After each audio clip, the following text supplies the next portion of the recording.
Thanks for coming to the session. My name's Todd Harris. I'm one of the co-founders and currently COO at a studio, High Res Studios, out of Atlanta in the US. How many people are familiar with the game SMITE? Just so I kind of get a sense for the room. Great. And how many people have been to an esports event in person? And how many people watch esports content occasionally online? Okay, awesome. Pretty informed audience about esports. Basically, we've got 25 minutes together. I want to share with you our learnings really about our first year of SMITE. SMITE is now multiple years old. But I want to share with you kind of the top 10 things that we did in year one around esports and around video content marketing. And one takeaway, if I'm successful, is you'll get an appreciation that if you're a developer thinking about esports, it's hard. You definitely have to be all in. You can't dabble in esports, and you're starting to see some people maybe make the mistake, I think, of dabbling in esports. But not every game should be an esport. That's different from video content marketing, where I think every game should have video as a part of their marketing and community solution. So as I share learnings, hopefully you find that same takeaway. So just briefly about our studio. We're now 11 years old. We have had really strong growth in the last 2 years. So really since launching SMITE, we've added about 200 people, which is a challenge in itself, growing from a smallish studio, mid-size of 75 people, to now over 275 folks. We've also added a couple of international offices.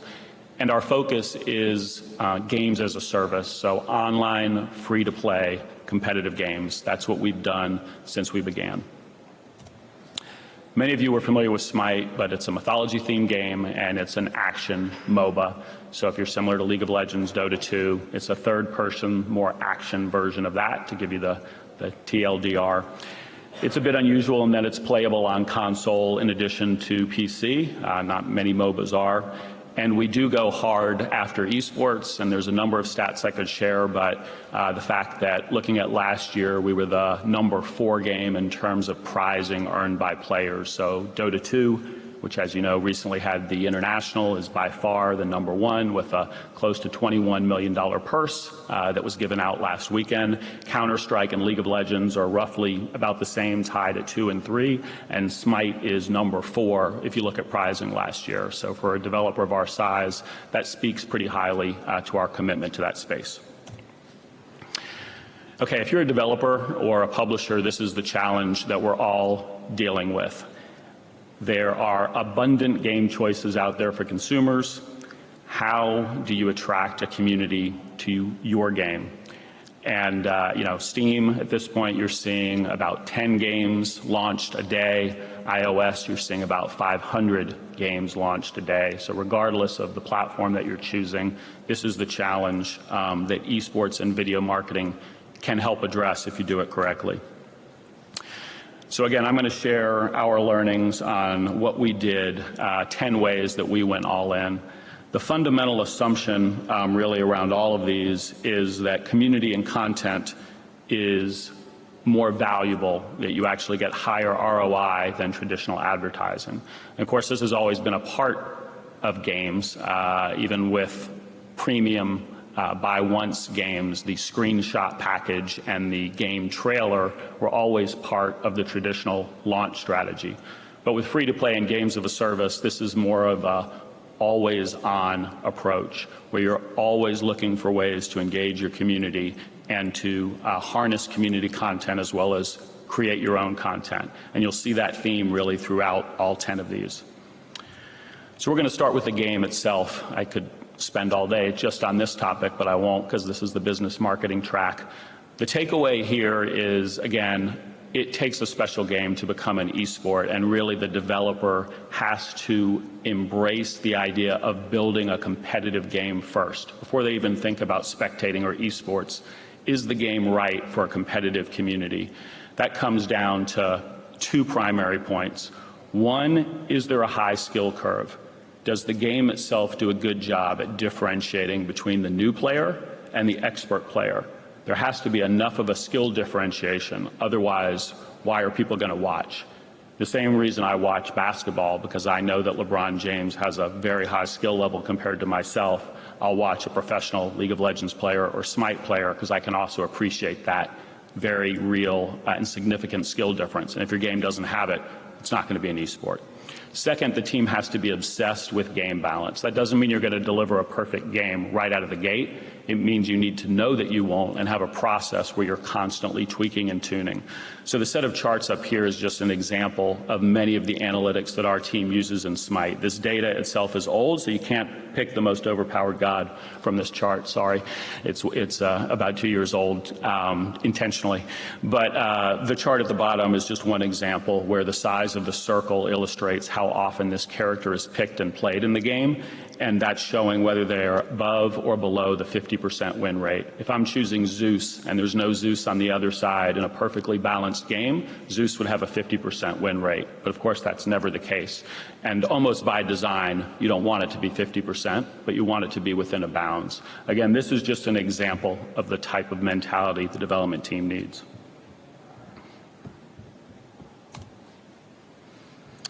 Start early.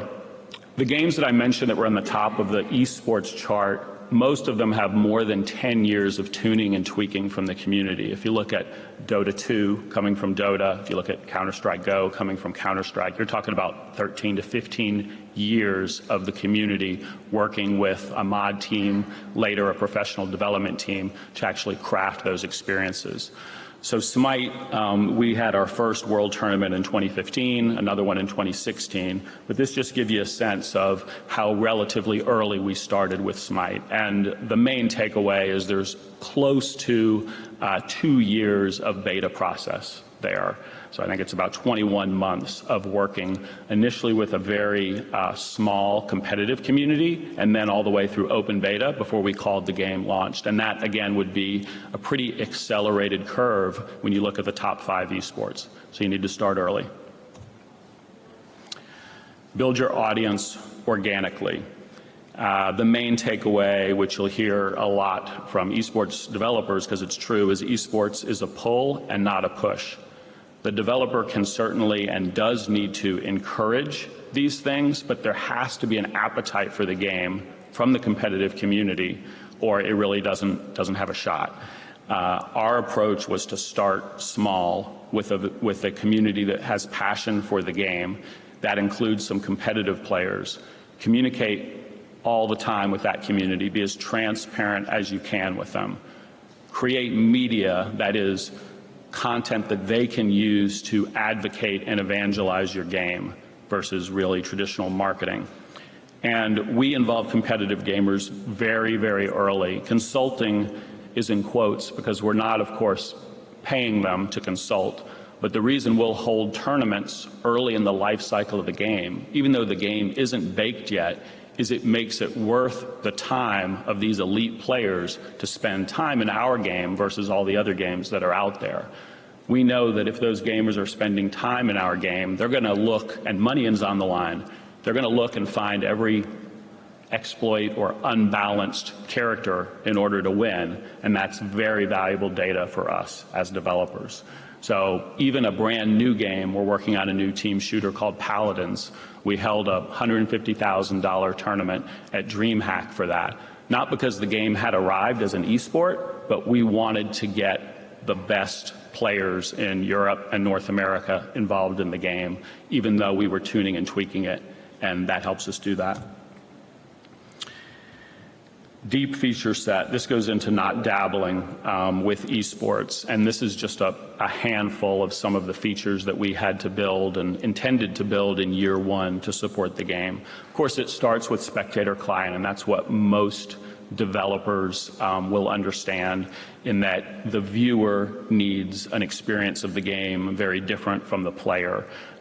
Giving you a bird's eye view in the case of SMITE, as well as a bunch of statistics. We even built in functionality where there's an auto director. So even though you have a person acting as the virtual cameraman within the game, the director knows where action is likely to happen. If a key map objective, the fire giant in the case of SMITE, is being taken, the cameraman might potentially miss that if it's one player over there, and the auto director will ping them and basically move the camera there automatically.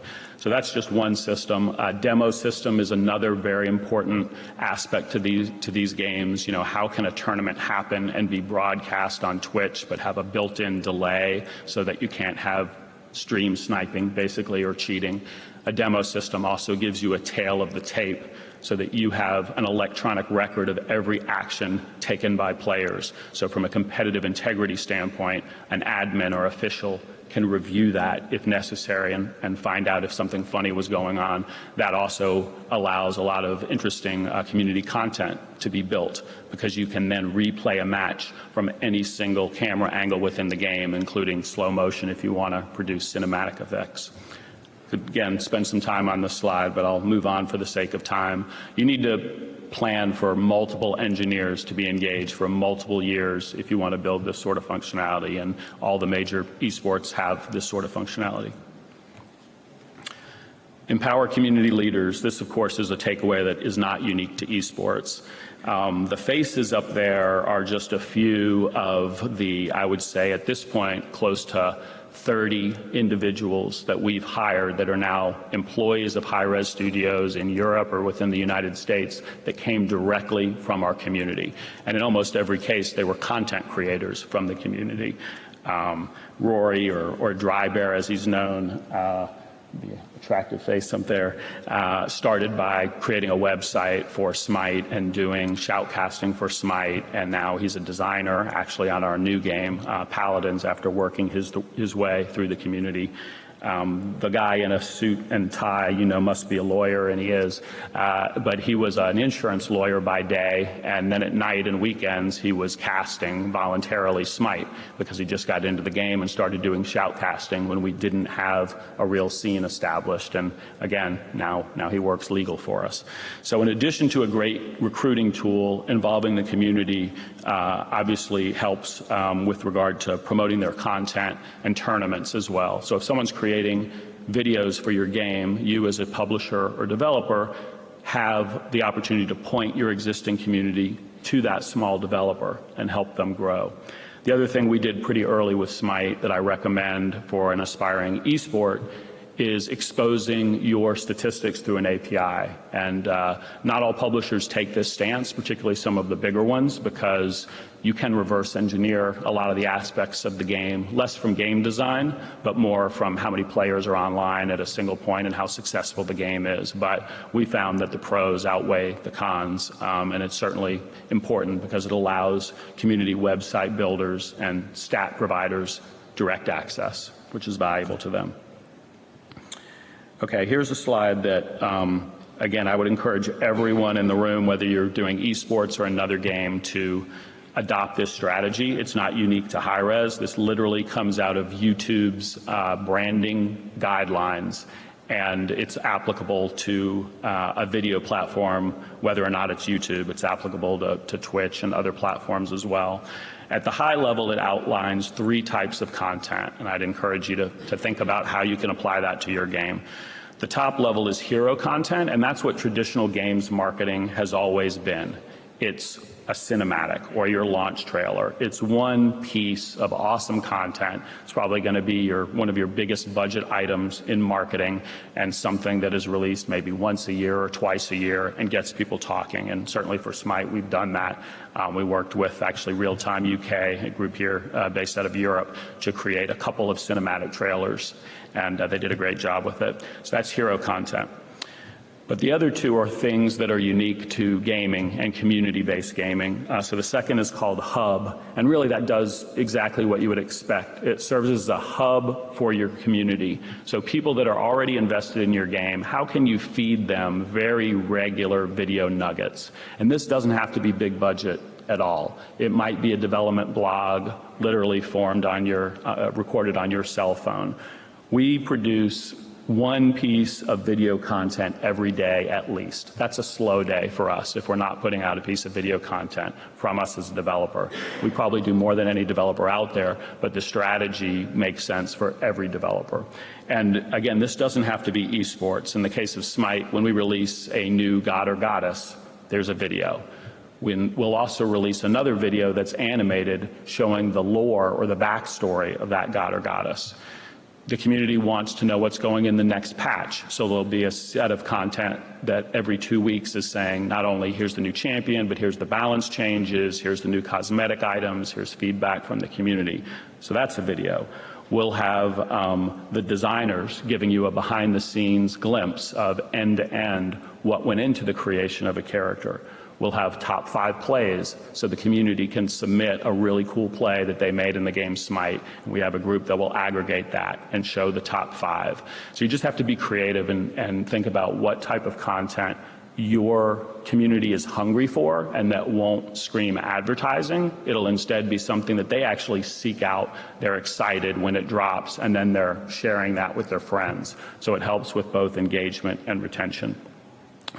The final category that's kind of an interesting one is referred to by the YouTube guys as hygiene. And I think that actually comes from their case study of Gillette, the razor company, and how they sold razors by making videos for when people Google how to shave. A lot of young men Google how to shave, and if your product can be the one that comes up, that's great. So where hub content engages your current community, hygiene content helps with that discoverability. How do new people stumble upon you? We did a couple things specific to SMITE. We went very hard with Twitch early. In the first year of Twitch, we had a 24/7 channel broadcasting SMITE. We were always on the front page, and that allowed a lot of people to discover us. But we've also done other things. We made a YouTube series on how to break into the game industry. That was our version of how to shave. A lot of young men are Googling that, and hopefully we can provide them great content that answers that question. And in the meanwhile, maybe they discover high-res and discover our games. So this is a whole really exciting way to have people discover your game. The distribution is free. You just have to make the content. So that was all content that we built ourselves. Certainly there's a set of content that the community creates, and then a very hot topic the last 2 years has been influencers, right? People that already have large channels. And certainly if your game has positive word of mouth already, this can be a very effective way to reach more people. So these are just a few of videos that we used with names you'd all recognize. If you're into the video marketing space, there's a PewDiePie video, there's Smosh, there's one from the Polaris group, there's one from Total Biscuit. In general, with influencers, I would say you can really categorize them almost into 3 groups. There's a group of people that don't have any following yet. They're just really into your game, and they want to start making content. And honestly, the best thing you can do for them is just immediately give them approval to monetize the content. According to official rules, at least on the YouTube platform, they need to ask the publisher for permission. And different publishers take different tracks and policies. But in our case, they typically get a response within hours saying, yep, go for it. So that's tier 1. Aspiring content creators with a lot of passion. Tier 2 is mid-tier influencers. So they're not the names that you'd recognize, but they have significant followings on Twitch or YouTube. And for those folks, many times, if you can support them with game codes, that's a relationship that works really well for both of you, especially if you can give them codes to help grow their community. They're still trying to grow. One interesting takeaway is that these mid-tier influencers often give you your best long-term retention. The folks at Twitch, you can Google it, but they released a blog a couple weeks ago where they analyzed influencer output. And it was influencers on Twitch that had between around 300 to 3,000 concurrent views that actually gave the most ongoing retention because their audience really follows them. And if they legitimately like your game, their audience is more likely to stick around. Of course, it also makes sense sometimes to work with the bigger influencers, and these are the folks that we did. There you are typically sponsoring them, right? I mean, there's typically payment exchange for their time because they have a lot of games they can cover. Our policies when we do that are, number one, they have to reveal that sponsorship as a part of their content. That's an FTC guideline within the United States. And number two, we never take any editorial review of the content. Our policy is that whatever impression they want to form of the game, they can put that out there. We're basically paying for their time, not paying for their opinion. So that's the way that works. That was video. Back a little bit to esports. When it comes to the tournament rules and formats, it gets very, very complex. Do not underestimate the work that you or a partner will need to put in. We have a structure set up now that is similar to, I guess, the World Cup at the high level, right, where there are leagues for Europe and North America where teams play regularly, and the best of those teams from Europe, best from North America, they join with other regions, some of them handled by partners, and come together for a world event in Atlanta. But that's the end state. That's not where we started.